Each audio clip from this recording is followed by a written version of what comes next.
Punta po kami sa Independence Park. Doon po gaganapin ang El Shaddai. Kasi open area siya. Hindi pwede sa loob ng church. Kaya doon po kami mag-study Bible. Walking distance lang from Old City. Then maglalakad kami siguro mga 20 minutes hanggang sa park. Masisipag po kami. Dumadayo pa kami dito sa Jerusalem para sa makaservisyo sa Panginoon. Kaya hallelujah.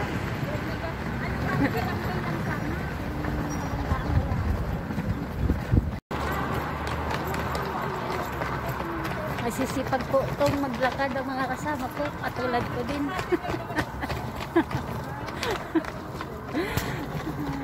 Nagpa-practice mga choir. This place, omnipotent Father, have mercy and grace.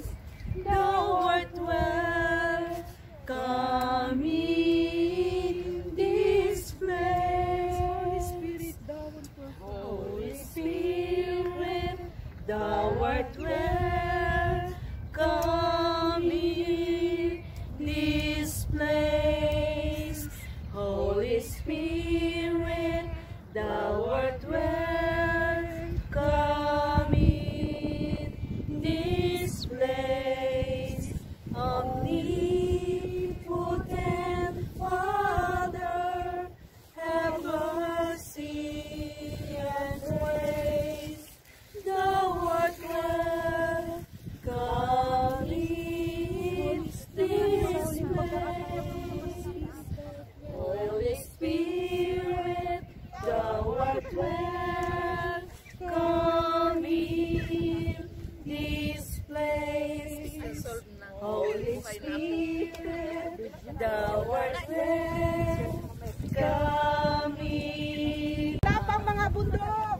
Wala pang mga bundok, hindi mo pa nilalala, Hindi mo pa nililikha. hindi mo pa nililikha, itong buong daigdigan. Ikaw, Ikaw, Jesus, ay naroon na, ikaw ang Diyos na walang hanggan. Kaya't dapat Dapat lang itaas ang iyong ngalan. wala pang mga bundok. Wala pang mga bundok, hindi mo pa nilalalang, hindi mo pa nililikha, itong buong daigdigan. Ikaw, Jesus, ay naroon na, ikaw ang Diyos na walang hanggan. Kaya dapat lang itaas ang iyong ngalan. Kaya't dapat lang itaas. Kaya dapat lang Sa huling itaas ang iyong ngalan. Kaya dapat lang itaas ang iyong ngalan. Praise the Lord. Amen. Amen. Hallelujah. Handang magpagamit sa iyo sa mga oras na ito. Mga ipadama mo sa bawat isa sa amin ng banal na Espiritu. Hallelujah.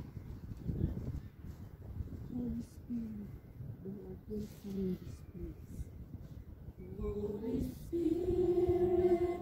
thou art welcome in this place. Holy Spirit, thou art welcome in this place. Holy Spirit, thou art welcome in this place. Omnipotent Father, have mercy and grace.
ginagising at ginising mo sa mga sandaling ito. Ama, naniniwala po kami, Ama, na ikaw ay sumasa amin. Naniniwala po kami, Ama, na ikaw ay gagawa ng himala sa mga sandaling ito. Ngayon pa lamang po, Ama, kung paano pinagpala ang aming kapatid at ang kanyang mga anak, ay ganun din po ang makakamit namin sa pangalan mo.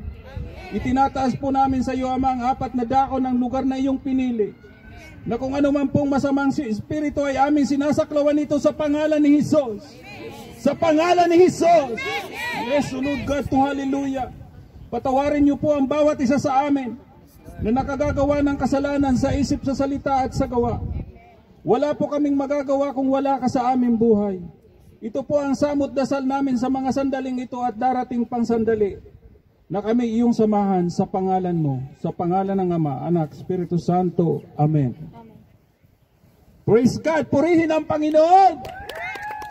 Hallelujah! Kumusta po kayo, mga kapatid ko kay Kristo? Thanks God! I am blessed, happy and prosperous. Magalimutan, mayaman pa, matalino, matuwid, marangal, wagas na pag-ibig, malaya, mapayama, kalooban, maginhawa at tagumpay. Amen. Amen. Praise God. Hinahandap po natin ng kaunti at medyo laging volume si Brother George. Full of energy. Yan po ang tunay na pinagpala. Hindi nanghihina. Hindi nakakaramdam ng antok. Hindi nakakaramdam ng pagod. Bagkus ano? Amen. Hindi nakakaramdam ng kung ano mang karamdaman at bighati sa buhay. Praise God. Samahan niyo po ako this coming Sunday, gospel po this coming Sunday or tomorrow. Kumuha lang po si Brother George ng 2 sitas. O basahin ko na po. Binasa na po ito ni Brother George kagabi, pero para po sa kalaman ng lahat at para sa atin lahat, kung kayo po may mga Biblia, buksan po natin ito sa Matthew 22 verse 35 up to 40. 22 verse 34. Matthew 22 verse 35 until 40. Ito po yung nasusulat. At ang isa sa kanila na dalubhasa sa batas ay nagtanong upang subukin siya, Guro, alin ang pinakadakilang utos sa batas? Sinagot siya ni Jesus, ibigin mo ang Panginoong iyong Diyos ng buong puso, ng buong kaluluwa, at ng buong pag-iisip. Ito ang pinakadakila at pangunahing utos.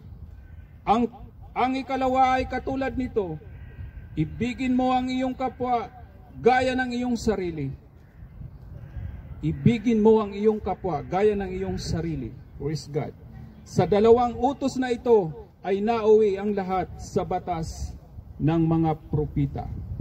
Ito ang mga salita ng Diyos. Purihin ang Panginoon. Palakpakan po natin ang Panginoon. Hallelujah. Amen. Glory to God. Praise God. Medyo mahangin at papatunay lang po na ang kalikasan ay sumasa atin at ang ating banal na Espiritu dahil sa pamamagitan po ng hangin iyan na ating nalalanghap at dumadapo sa ating katawan ay kasama po natin ang banal na Espiritu. Amen. Praise God. Gaya po ng aking sinabi, handa po ba tayong mapag-isa? O kaya ba nating makapag-isa? Amen. Sa pangalan ng Panginoon, sigurado 100% higit pa doon, kaya nating mag-isa. Pero, according to the experience from the beginning, nilalang ng Diyos si Adan na mag-isa. Na-realize ni Jesus na si Adan ay hindi komportable na mag-isa. Ganon din po tayo at kadalasan. Masaya tayo pagkasama natin si best friend. Masaya tayo pagkasama natin si BFF. Masaya tayo pagkasama natin ang ating iniirog o minamahal. Amen? Amen. Ang lalim, no? Kumusta po ang may mga iniirog? Hallelujah! Praise the Lord. Dahil po love ang pinag-uusapan natin. In love.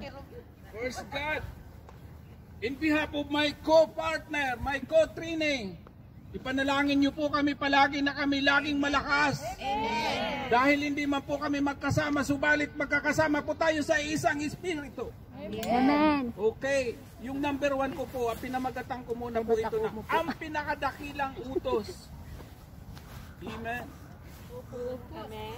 Magsisimula po ako sa who can Opo kami. we response love to God initial. Naupo na ako. First of all, maaari po tayong umupo. Dahil wala po yung aking kotrini, baka may 30 minutes po si Brother George. I'm sure it. I assure you, mga angalay kayo, pag nakatayo kayo, hindi 15 minutes ang talk ni Brother George ngayon. Ginawa ko kayo ng outline para sa kabila ng lahat at paghiwa-hiwalay natin at pagkita natin muli, mayroong kayong matututunan. Sa pagkita natin ulit, pag tinanong kayo ni Brother George, may maisasagot kayo kung ano yung dunamis. Amen? Mamaya po, ibibigay ko sa inyo ang kahulugan ng Latin na yon. Okay? Sabi ko po kanina, who can we respond to love that God initiated to us? May tatlo po akong puntos o tatlong gabay.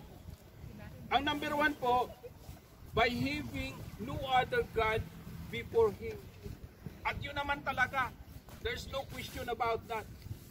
From sa simula pa, hindi pa niloloob ng Holy Spirit na si Papa Jesus ay bumaba at maging katawang tao, may Diyos na po talaga.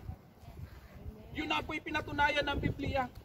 At yun po ang isa sa mga dahilan kung bakit tayo narito at kung bakit po tayo pinagpapala at kung bakit po tayo nagsusumakit na makasunod sa Kanya at sa Kanyang nais at kung bakit po natin gustong masunod ang Kanyang pag-ibig na sinasabi ngayon, dakilang utos. Sabi po sa Exodus 20, 1, 2, 3. Babasahin na lang po ni Brother George yung dalawa. Verse 2, ako ang Panginoon mong Diyos na naglabas sa inyo sa lupain ng Ehipto. Ito ay yung mga taga rito. Kasama po doon yung mga Pariseo. Pero mostly po, ang tinutukoy dito, yung kanilang, yung bansang pinili, yung mga inilabas niya sa Ehipto, yung mga Jews, yung mga Hudyo. Amen? Amen. At yung verse 3, sinasabi niya doon, huwag kang magkakaroon ng ibang Diyos sa harap ko. Amen. Amen? Amen. Gaya ng sinabi ko, no question about that, wala naman talagang ibang Diyos. Lamang nagkakabahagi po tayo dahil sa magkakaibang paniniwala at pananaw sa buhay.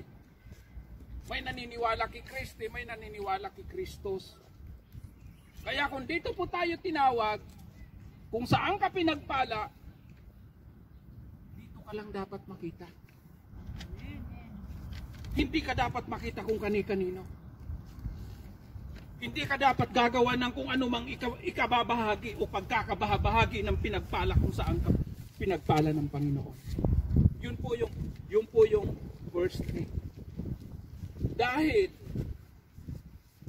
maging si Brother George po, bagamat nagsasalita at nagpapahayag ng kanyang salita, pananagutan po namin. Pananagutan ko po kayo. Dahil si Brother George po hanggang ngayon hindi pa rin po lubusan talagang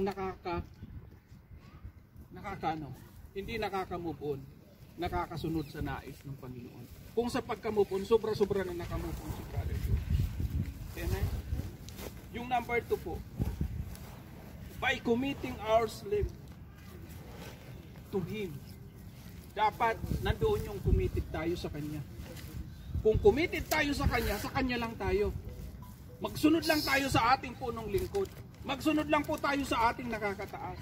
Kung kaya nga po may council, kung kaya nga po may elder disciple, kung kaya nga po may local disciple, kung kaya nga po may nagsisimula, isa po doon si Brother George na nagnanais na makasunod sa kanyang nais.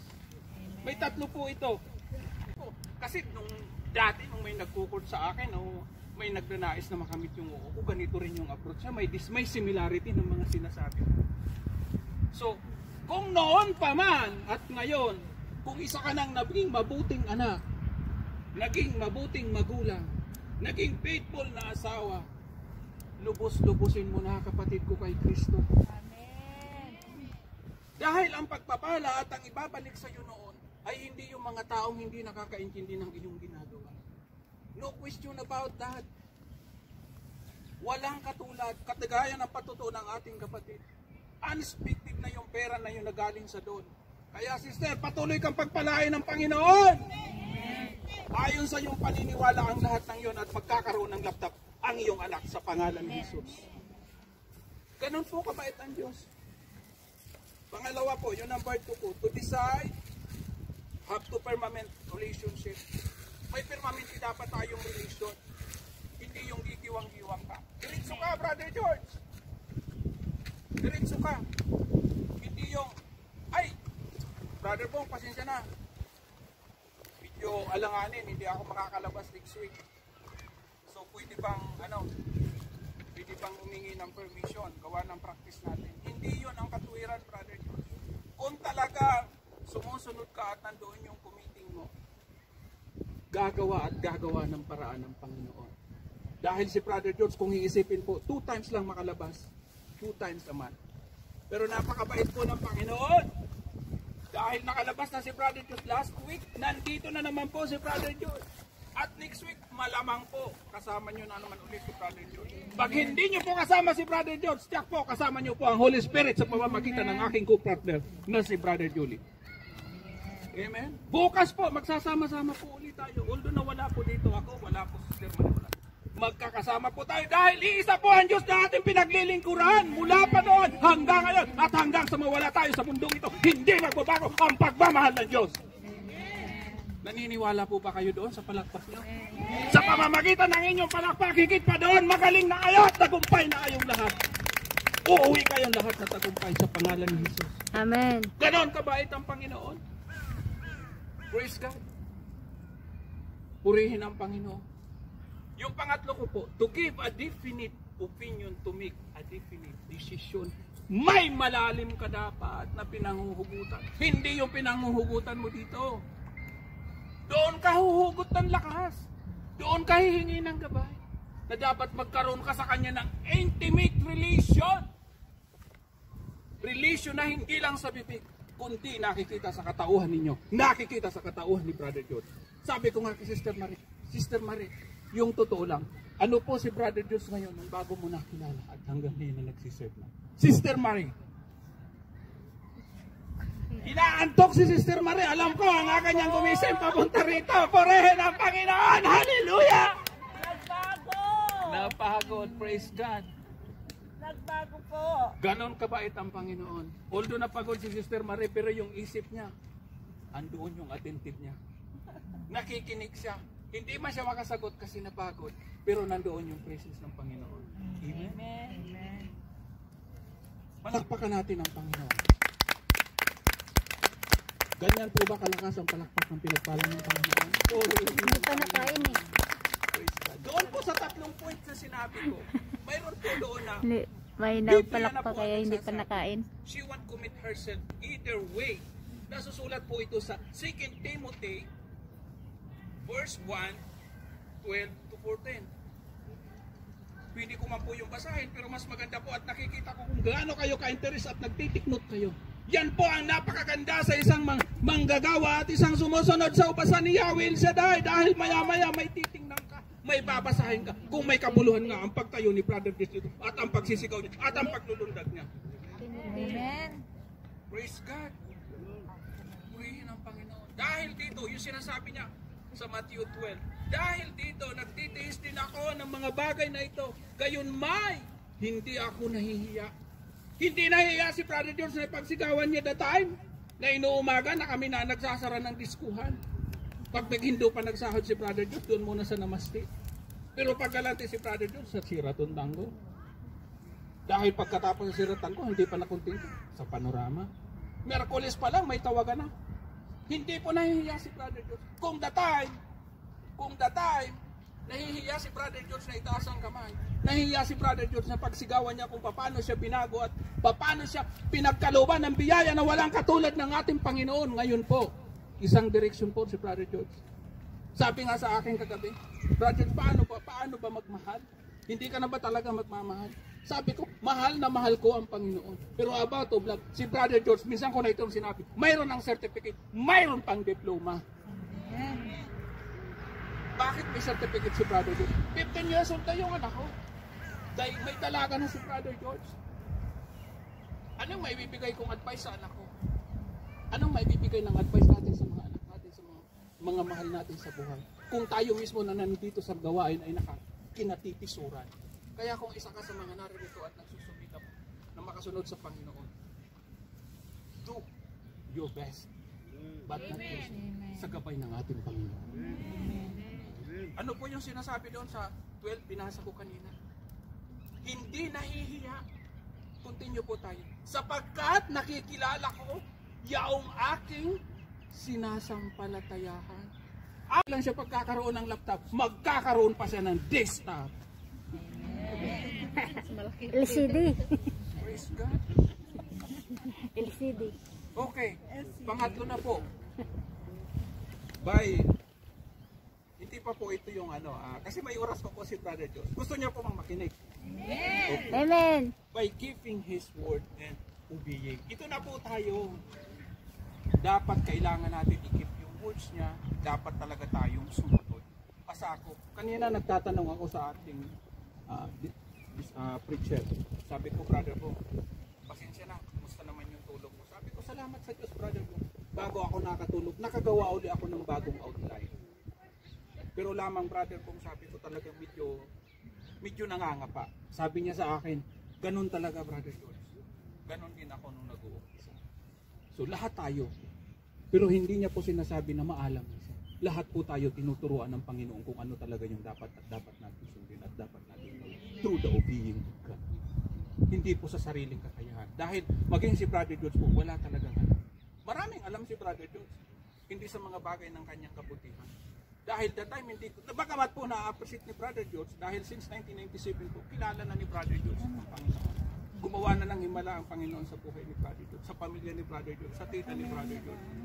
Pero hindi po yun masyadong na-appreciate ni Brother George dahil sa mundo po natin ginagagalawan, hindi rules ang sinusunod nila. Pero tayo po, sinabi natin kanina dito, binasi lang sa 2 kautusan.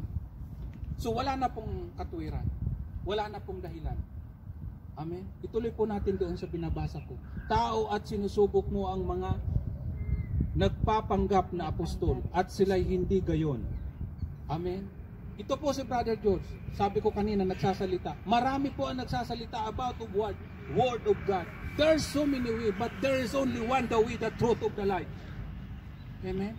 Isa lang po ang dahan, isa lang po ang katotohanan. Kasi sinabi ko na kanina, iisa lang ang Diyos mula pa noon hanggang ngayon. Palakpakan natin ang Panginoon. Nakalimutan niyo yata ang pumalakpak. Praise God. Yun po ang mga dahilan at ang mga dapat nating alituntunin o dapat nating sundan. Tanong, kaya po ba natin? Kaya ba nating mahalin ang ating kapwa? Amen. Amen. Praise God. O kakayanin? Hindi kayo sa akin nag-amin. Sa Panginoon kayo nag-amin. Amen. Maging si Brother George po, tanungin nyo rin, kaya mo rin ba ikaw, Brother George? Brother George, Kaya mo rin ba, Brother George? Amen. Kakayanin ni Brother George sa tulong ng Holy Spirit. Huwag lang po tayong sisigsag. Diretso lang tayo. Higit pa doon, higit pa sa laptop na sabi ko nga, kundi magkakaroon pa ng desktop LCD. ang ating kapatid para sa kanyang. Dahil maging sa Pilipinas, module na kanyang mga pag-aaral. Pag LCD, TV na yun. Praise God. Purihin ang Panginoon. Ano ang sabi doon sa Pilipos 4:19-20? Take note nyo na lang. Pilip. Ali, yan na yung yun na yung pinaka-conclusion ni Brother George. Amen? Okay, back to Dominos. Dominos ba yung sinabi ni Brother George kanina? Exodus. Wala nakikinig? Ha? Ano yung sinabi ko kanina?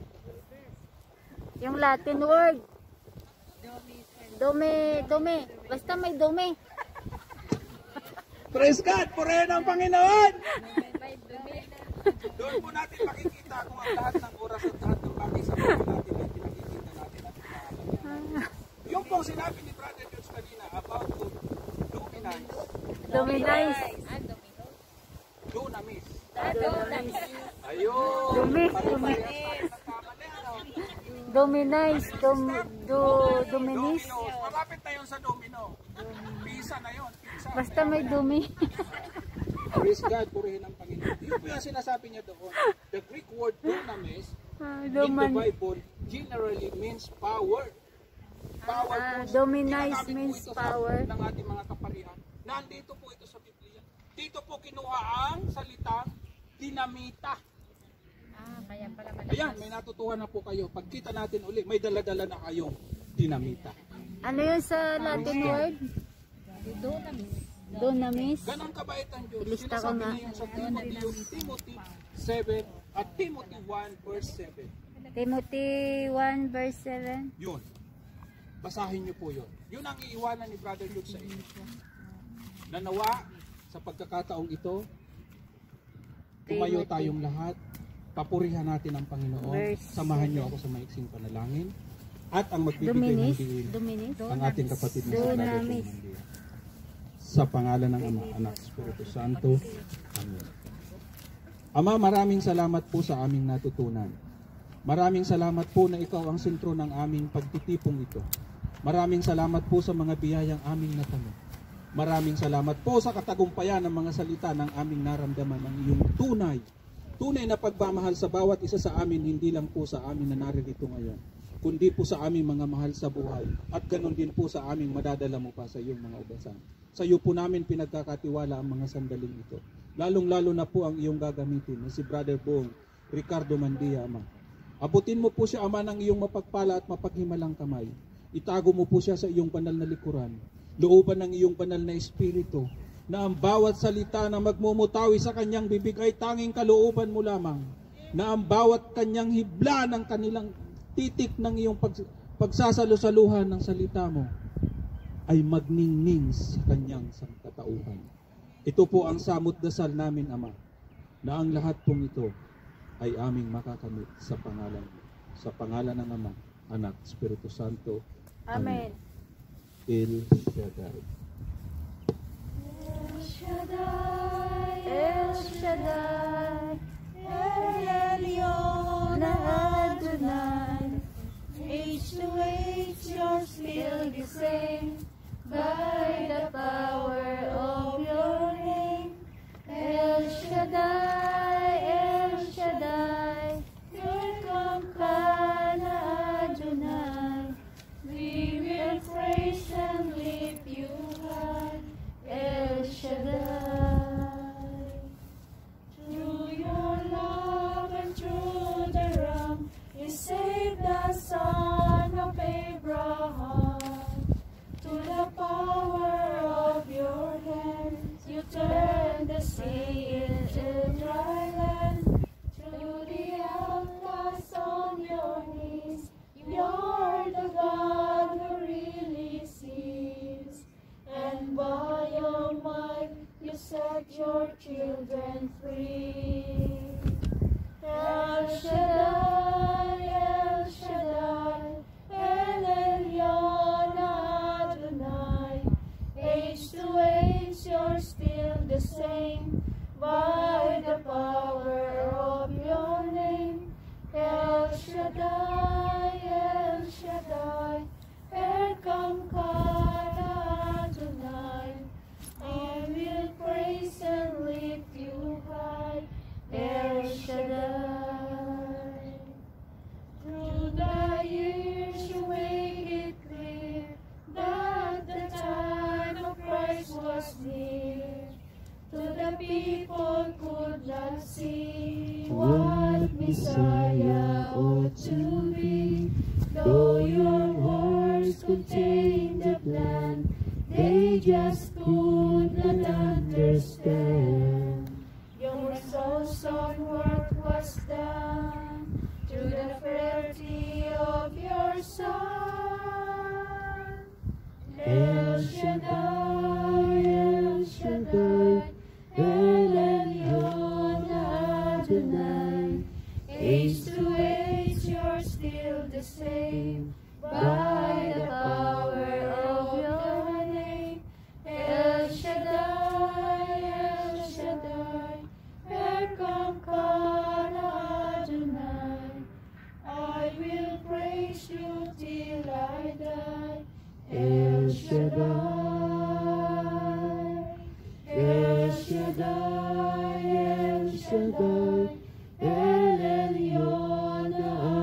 Shaddai.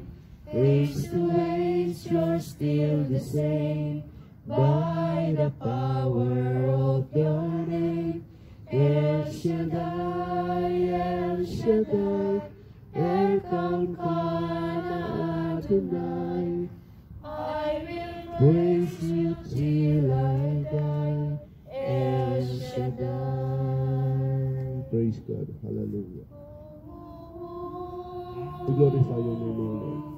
We acknowledge your presence right now. Hallelujah. Hallelujah. I will praise you till I die, El Shaddai. Sa pangalan ng Ama at ng Anak at ng Espiritu Santo. Amen. O Diyos, amang makapangyarihan sa lahat, Yahweh El Shaddai, kayo po ang Diyos na tunay at tapat sa kanyang mga pangako, na kahit kailan may hindi kami iiwan ni pababayaan mo. Yes, Kaya naman, Ama, sa mga sandaling ito, kami po'y naniniwala at sumasampalataya na magmula pa lang kanina sa pag-awit ng mga makalangit na awitin sa iyo, kami po'y ginagawa mo ng karapat-dapat sa harapan mo ngayon.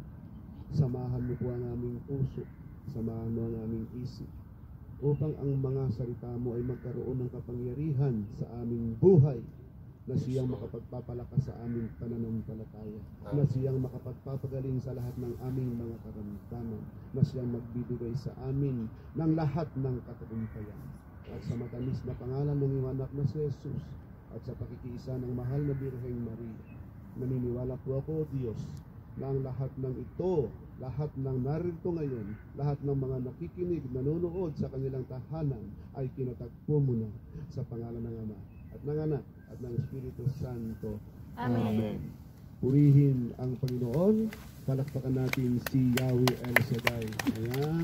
Sabihin mo sa katabi mo, katabi. Katabi! Salamat sa Diyos. Salamat sa Diyos! Buhay ka pa. Buhay ka pa! Praise God. Sabihin mo. Kapatid. Kapatid! Harapin mo yung katabi mo. Kapatid. Kapatid. Ano yung sinasabi ni Brother Rapi? You are beautiful. You are beautiful. You are loved. You are forgiven by the mercy of God. Harapin mo. You are beautiful. Hands up, You are kapatid. loved. You are forgiven by the mercy of God. You are beautiful. You are loved. You are forgiven by the mercy of God. So, paano kayo nakasigurado na talagang kayo ay beautiful? God. Sa pamamagitan ng paniniwala. Amen. By the mercy of God. Yes, you're so beautiful. Lahat tayo ay napakaganda sa paningin ng Diyos. Amen. At you are loved sapagkat mahal ka ng Diyos, kasi imaginein mo sa dinami-dami ng tao sa sanlibutan. Isa tayo sa mga pinagpala na kahit kailan ay hindi dinapuan ng anumang karamdaman. At yan ay patuloy na iingatan tayo ng Lord, pati ang ating buong pamilya. At tayo ay forgiven. Bakit mo nasabing tayo ay forgiven? Ha? Paano nyo nasabi? Sapagkat lagi nandiyan ang Panginoon, nagpapatawad. Sapagkat narito kayo. Kinauhawan nyo ang salita ng Diyos. Amen. Yan ang isang sign na tayo pinatawad na sa ating kasalanan. Kinauuhawan ba natin ang salita ng Diyos? Amen. Oo. Paminsan-minsan. Diba? The more, kung gaano karami ang kasalanan natin, ganun karami ang pagmamahal na ibibigay natin dapat kay Lord. Amen. Okay, so basahin natin ang Lucas chapter 12 at chapter 13. Ayan. Ang babasahin ko po sa inyo ngayon ay ang gospel natin ngayong Saturday. Taas ang kamay ng mga nagbasa ng Saturday gospel. Ayun, salamat sa isang nagbasa. Ayan. Si Sister Rachel. Ayan. Ayan. Luke chapter 13 verse 1 to 9. Sumainyo ang Panginoon. Dumating noon ang ilang tao at ibinalita kay Jesus na ipinapatay ni Pilato ang ilang mga taga-Galilea habang ang mga ito'y naghahandog sa Diyos. Sinabi niya sa kanila, akala ba ninyo dahil sa sinapit nilang iyon, higit silang masama kaysa ibang mga taga-Galilea? Hindi. Ngunit sinasabi ko sa inyo, malibang magsisi kayo at talikuran ang inyong mga kasalanan, mapapahamak din kayong tulad nila. At ang 18 namatay nang mabagsakan ng tore sa Silo, sa akala ba ninyo'y higit silang makasalanan kaysa sa ibang naninirahan sa Jerusalem? Hindi. Ngunit sinasabi ko sa inyo, malibang magsisi kayo talikuran ang inyong mga kasalanan, mapapahamak din kayong tulad nila. Sinabi po sa kanila ni Jesus ang talinghagang ito, may isang taong may tanim na puno ng higos sa kanyang upasan. Minsan, tiningnan niya kung may bunga ang puno, ngunit wala siyang nakita. Dahil dito, sinabi niya sa tagapag-alaga ng ubasan, 3 taon na akong pumaparito at naghahanap ng bunga sa punong ito, ngunit wala akong makita. Putulin mo na't nakakasikip lang yan. Ngunit sumagot ang tagapag-alaga, huwag po muna nating putulin ngayon. Huhukayan ko po ang palibot at lalagyan ng pataba. Baka sakaling mamunga na sa susunod na taon. Kung hindi pa, saka po ninyo ipaputol. Mga minamahal kong kapatid, ang mabuting balita ng ating kaligtasan. Pinupuri ka namin, Panginoong Jesucristo. Are you readiness? Amen. Amen. Ibaba nyo ang inyong mga Biblia pangsamandali.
Walang perfecto.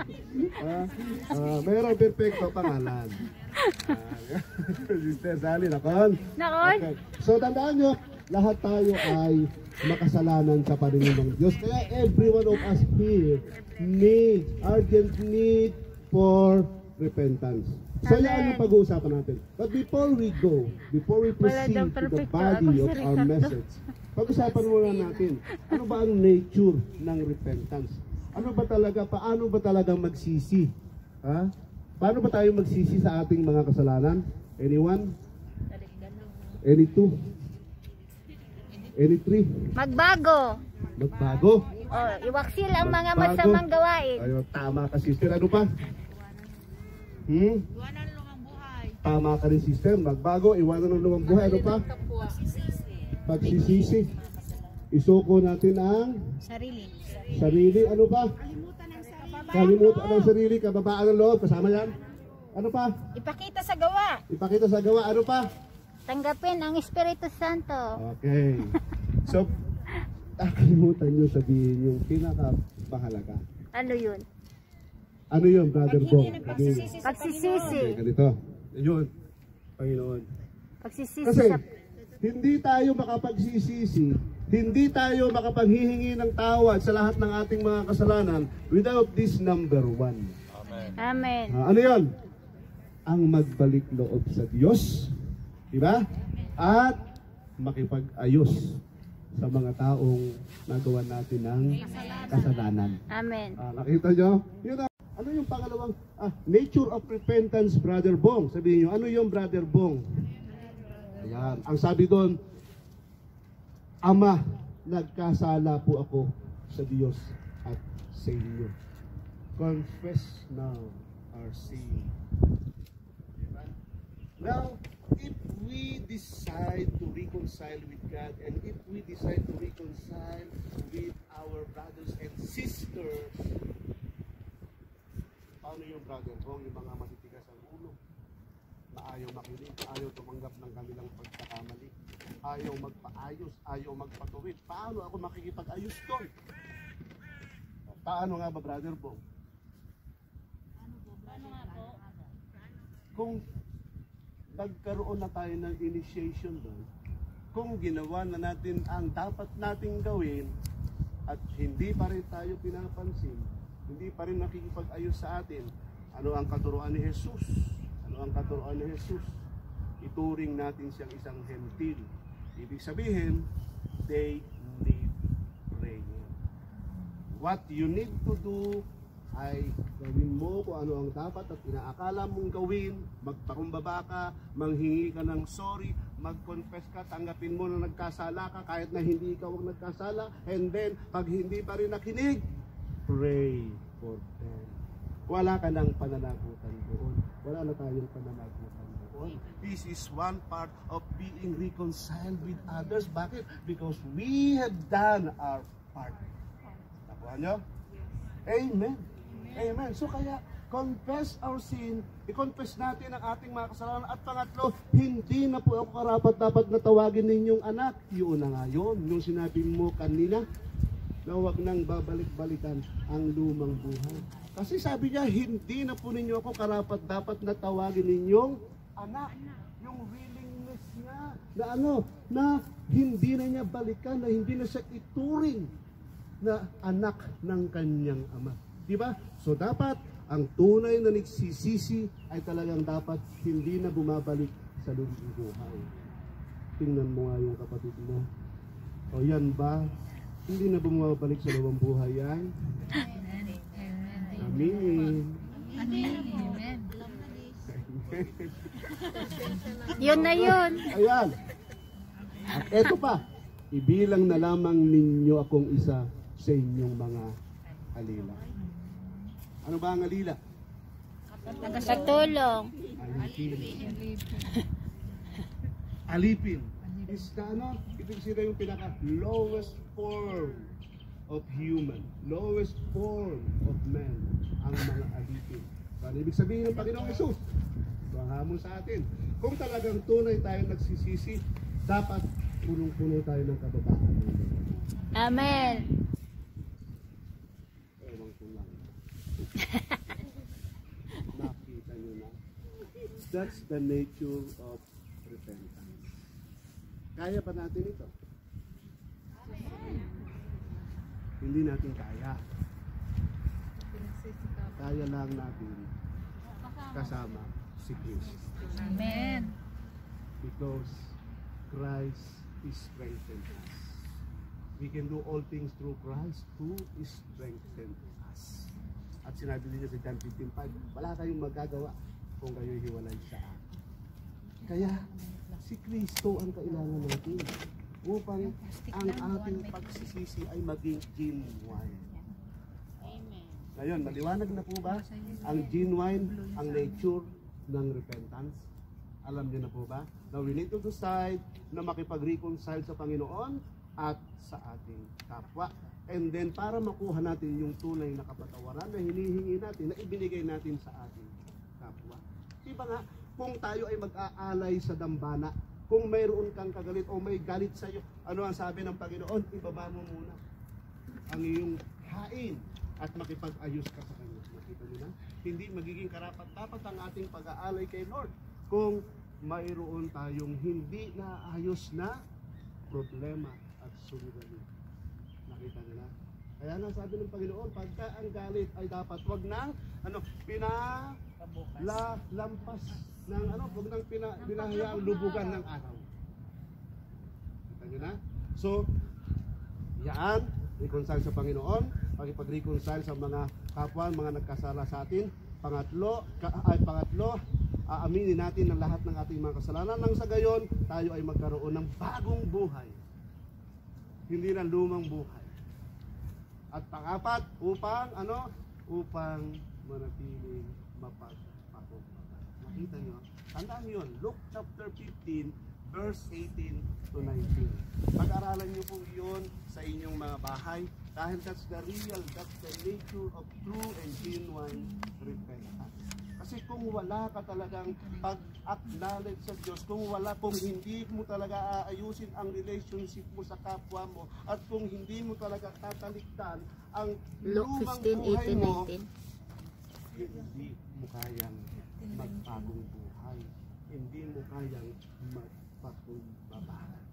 Amen. Amen. Amen. Totoo po ba yun? Amen. Nakakalimutan yung palakpakan si Lord. Okay, now we go to our body of message. As mo ang iyong mga kamay at isipin mo sa igsisisi sa kabila ng mga nagagawa nating paulit-ulit na kasalanan. Pansinin mo, patuloy kanyang pinagpapala. Patuloy kanyang binibless, patuloy niyang dinidinig ang iyong panalangin. Ano yun? Ano yun, Brother Bong? Yun yung constant calling sa atin ng Panginoon. That's the grace, love, and mercy of God. Na ibinibigay niya sa atin even we don't deserve it, even kahit na hindi tayo marunong magsisi, kahit na tayo ay kahit na tayo paulit-ulit na nakakagawa ng kasalanan. Why? Because this is God's love for you. And these blessings, lahat ng mga pagsubok, lahat ng mga pagpapala, it is a constant calling of God to each and every one of us to be reconciled with Him. Kaya nga, my dear brothers and sisters, ngayon na ang tamang pagkakataon. Huwag mong sayangin ang araw na ito, ang sandaling ito. Kapatid, mag-decide ka. Ihingi mo na ng tawad sa Panginoon lahat ng mga kasalanan mo. Isipin mo ngayon. Isipin mo ngayon lahat ng mga nagagawa mong kasalanan sa Kanya, kapatid. Sapagkat nakikinig ang Diyos ngayon. Alam niya ang mga nagagawa nating pagkukulang sa Kanya. Alam niya ang mga nagagawa nating pagkukulang sa ating kapwa, kapatid. Ang Diyos nangungusap sa mga sandaling ito. Ayaw niya tayo. Ang bawat isa sa atin dito, naniniwala ako, gustong iligtas ng Panginoon. Ang bawat isa sa atin dito, naniniwala ako, ayaw na mapahamak ni Lord. Bakit? Sapagkat hinayaan niya na ikaw ay makarating dito sa kabila ng iyong mga priorities. Ganon din ang mga nagbigay ng oras ngayon na nanonood sa FB Live sa kanilang mga tahanan. Dahil nagbigay po kayo ng oras sa Panginoon ngayon, naniniwala ako, Mga handog kaloob, mga ikapo, narito po Panginoon, bilang isang hain po namin sa iyo Panginoon. Ito po ay mula at bukal sa aming puso. At alam po namin, O God, na ito'y pagtugon sa pangangailangan ng iyong kaharian, Panginoon. Kaya naman, Ama, patuloy mo po kami pagpalain ng ibayong kalakasang pisikal, spiritual, at pinansyal upang kami po'y patuloy na maging pagpapala sa iba, Panginoon. Lord, naniniwala kami, ano man ang mga tinataas namin na ito, padadaloy mo rito ang iyong kapangyarihan. Dadaloy mo rito ang siksik, liglig at maapaw na pagpapala, Panginoon, sa matalis na pangalan ni Jesus. Amen. Amen. Ano natin mong sabi ng Amen? Amen. El Shaddai. Salamat Salamat sa tagumpay. sa tagumpay. Let's give thanks with a grateful heart. Give thanks with a grateful heart. Give thanks to the Holy One. Give thanks because it's heaven. Jesus Christ, His Son. Give thanks with a grateful heart because of love the Lord has done for us. And now let the weak say, I am strong. Let the poor say, I am rich, because of what the Lord has done for us. Hop! Sister Marilyn, ano ang sisigaw natin? Ang victorious word? Panginoon! Panginoon! Nawa po! Nawa po! Lahat po ang aming napakinggan Lahat po ng aming napakinggan ay aming ipapuso. ay aming ipapuso Sa gawa. sa gawa Para hindi kami maputulan. para hindi kami maputulan Sa aming buhay. sa aming buhay, Pananampalataya. pananampalataya. At kami po At kami po isa tayo. Amen. Give thanks. Lord, dalangin din po namin ang mga kapatid namin na hindi nakalalabas ngayon, Panginoon. Naniniwala ako, O Diyos, na gagawa ka ng paraan upang sila po ay makasama namin dito, Panginoon. Sa lahat po mga nandito, hindi po sila na hindi natin nakasama ngayon, hindi ko man mabanggit ang kanilang mga pangalan. Alam ko gagawa si Lord ng paraan upang sila po ay ating makasama. Amen. Jesus, Amen. Amen. Uwian na kami. Uwian na sa Tel Aviv. Tapos na ang outreach. Ganda ng mga payong.